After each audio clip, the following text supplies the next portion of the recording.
Co-chairs, thank you both for doing this in tandem. There is an amendment, but first let me say, is your motion to move House File 3230 to be placed on the general register? It is. Thank you, Mr. Chair. All right, so moved. There is an A6 amendment. Who would like to speak to the A6 amendment? I'll be up. I can offer that, Chair. D6. DE6. DE6, I'll offer that. Go ahead, Chair Novotny. The DE6 is just a reflection of the agreements that have come down through this bill that was put together and does include the green, okay. Does include the green bill that we'll have. Chair Moller will walk through that later, but this is just the allocation and appropriations part of the bill. Any discussion of the DE6? All those in favor say aye. Aye. Any opposed? Motion passes. Chair Moller, please, go ahead. Thank you, Mr. Chair and members. As we all know, in Minnesota and across the country, political violence is all too real. And we know that this violence is aimed at elected and judges, but also is a risk to the public at large. Leadership asked Co-Chair Novotny and I to combine several different security bills into this one security package. I will also say that, when it comes to the risk to the public, especially on the Capitol grounds here, we have children that are here on field trips. We have rallies. We have constituents visiting us. Lots of people have their day on the Hill as well. And so it's really important that we make sure that this is a safe space, not just for electeds and staff, but for all the people who come here. And the same can be said of the judicial branch and all the courthouses we have across the state. I'll also note that if individuals don't run for office because they fear doing so because of political violence or threats, then democracy loses. So this bill contains, like I said, a number of different pieces. The first is the Judicial Security and Courthouse Bill. That was the language here and the appropriation here was drafted with the help of Co-Chairs Scott and Liebling. It includes money for courthouse security grants that will be used across the state, in addition to some more staff, kind of similar to our yellow ties here for the judicial branch, and similar home security for judges that we've had as well. The Capitol grounds will have screening continue, and there's also, this bill accounts for a number of hardware changes and other hardening types of measures. A lot of these have been requested year after year after year and haven't been funded. I'll also note that the Axtell report that was done talked about some of the needs for these different types of hardening around the whole Capitol grounds complex. We also have a section on legislative services. This includes continued home security. It includes the Green and Anderson, Representative Green and Anderson amendment that Chair Novotny referenced. And this is really looking at security outside of the Capitol grounds for those of us in the legislature, and I think we all know the reason why that's necessary. In addition to that, it does provide for MOUs for local law enforcement when they're providing that sort of temporary service when there's credible threat. It also creates a task force to look more broadly at this issue because we've really been focused in past years on safety when we're on the Capitol grounds. And so I really appreciate the work that the two of them did in a bipartisan way to look beyond that. It includes funding for the BCA's threat assessment team, the BTAM unit. That unit proactively identifies threats to prevent targeted violence. And again, that benefits the entire state, whether that's threats to religious institutions, to schools, to lawmakers, or to even larger events and sporting events, things like that in the state.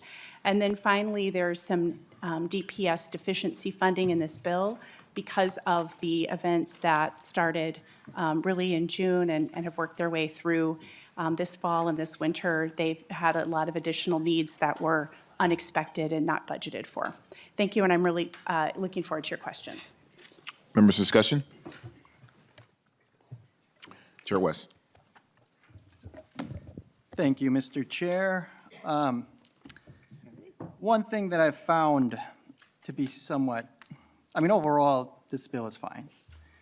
But our capital security increasing with the scanning machines and whatnot, you know, we used to call this place the people's house.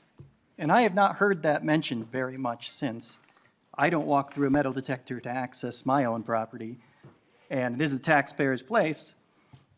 And we require them to, well, we waltz on by, which to me just doesn't feel right. In addition, they have confiscated people's sewing needles. Sewing needles because they are pointy and metal. Yet, which I believe people should have that right, people can still access this building with firearms, as they should. But the fact that that is happening makes it, looking at this, scanning, putting more money to this, I think is, well, one, a waste of money, and two, just not the right thing to do. The other issues, you know, obviously, outside of this building, I very much agree with those. That addresses directly the problem of which we face, but I find it frustrating that we didn't even vote on having that happen, the scanners at the Capitol. But that's my little soapbox. Quick question, and I probably don't need a follow-up. Does this, you know, I thought we would have to pass legislation to bring scanners to the Capitol, but then it just happened through executive fiat.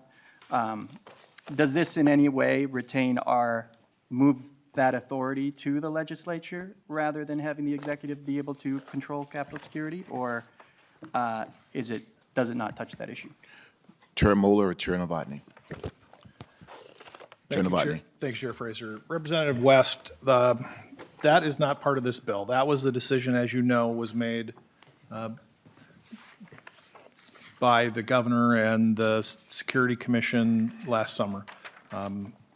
You are correct on the fact that it was not voted on by us, but that was a decision that was handed to us, and the agreement that we have in this bill is a reflection of the circumstances and the hand that was dealt to us, and we're funding that in the most reasonable, agreeable way that we can. If you would like to change the legislation, that'll be something you'll have to do next session. Any follow-up, Chair West? Chair Katiza-Wattoon? Thank you, Mr. Chair. And Chair Moller and Chair Novotny, thank you for your work on this bill. And, you know, I think, Representative Moller, that the fact of how hard you've worked to increase security for all of us and for all of our staff and for all the people that come visit the People's House is definitely going to be a lasting legacy of your tenure here at the legislature, and I appreciate it very much so. I think that the fact that we have a governor who is willing to take steps to increase security here at the Capitol to keep Minnesotans safe, to keep lawmakers safe, to keep our staff safe, is a really, really good thing. I think we are lucky that we have a governor who will take action to help keep people safer in this building. And I think it's really rich that those of us who were on a assassin's hit list over the last year are the ones trying to make it safer for all the rest of us. It is not a burden to walk through a metal detector. I would be willing to do so if we would like to mandate that lawmakers have to walk through the metal detector as well. But I think it's also very concerning that we have members who may be carrying firearms, and as a permit carrier myself, I would be willing to show my permit if I want to bring a firearm into this place, particularly for those people who may be drinking and then coming to the floor with firearms. I don't know how that makes us safer. And I think it is, this bill is the bare minimum that we can do to help people feel that they are protected, especially in comparison to some of the other state capitals around the nation where metal detectors have long existed. There are other security measures in place. And you know, when you go to the United States Capitol, there are many security measures in place as well. And I just don't understand the hesitation to support the changes in this bill and some of the changes that have been made to hopefully prevent any unnecessary violence to those who are serving, to those who help us do the work that we do, and to all the Minnesotans who value our state. Thank you, Mr. Chair. Chair Koznick. Thank you to both Chair Moller and Chair Novotny for their work on this. I know it's putting a lot of different pieces together that's included in this, and kind of emotional work because it affects what we do here, in addition to all the visitors that are here at the Capitol. My question is, with spending all this money, who's ultimately in charge? What's the top command? Is it the commissioner? Is it State Patrol? We have a variety of different agencies that would be involved in this, but who ultimately makes some of the top decisions on implementing and utilizing these funds? Chair Moller, Chair Novotny. Thank you, Chair Fraser. Representative Koznick, I'd like to point out several provisions in the bill. One of the Representative Duran's bill was included in this that does direct the training, and so lines 8.28, and there's a paragraph starting 9.8 that talks about who is actually in charge, and gets important clarification that Representative Duran pointed out that we needed. So that is included in this bill. Chair Koznick, any follow-up? Thank you, and we can talk a little bit more offline about it, but that is an important provision. I remember hearing that in transportation. But again, just more broadly, we need to make sure that the chain of command is well-founded, and the use of the dollars are well-coordinated was mainly my concern. But we can talk a little bit more offline, but thank you for the work. Chair Torkelson.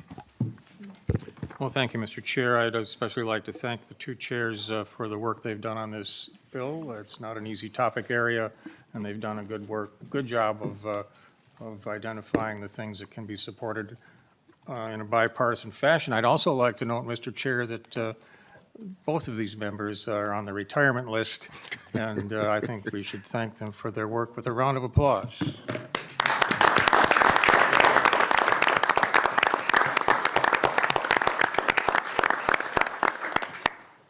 Thank you, Mr. Chair. Co-chairs, do you have any close? I will, thank you, Chair Fraser. I will tell you that I didn't actually track it, but I have a feeling that we spent more time on this bill than we did our budget bill last year, which spent about 100 times as much. Every line in here has been hashed out and argued and counter-argued, and I don't know a better way to put that, but this is hashed out, worked out bill that there's not a line that wasn't touched. Chair Moller. Thank you, Mr. Chair, and thanks also for the discussion today. I do want to just take a minute to thank all of our security staff as well.